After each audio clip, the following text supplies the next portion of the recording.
Ikinasal na ang longtime couple at dating Goan, Bulilit stars na sina Nash Aguas at Mika de la Cruz. Sa kanyang Instagram nagsulat si Mika ng "Walking Towards My Godsend, My Love, and My Forever" kalakip ang isang larawan mula sa araw ng kanilang kasal na may hashtag na "Nasya kanya na si Mika", kung saan makikita siyang nakatayo sa isang aisle. Ang gown ni Mika ay gawa ng fashion designer na si Julian Sihuko.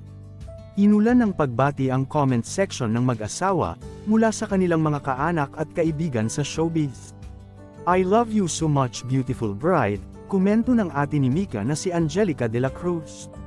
Nag-post din si Angelica sa kanyang Instagram ng larawan na kuha sa kasal na may caption, "I love you both" at Mika de la Cruz at Zach Way. Congrats guys, bati ng dating Goan, Bulilit star na si Charlene San Pedro. Kinumpirma ni Nash at Mika ang kanilang relasyon noong 2018.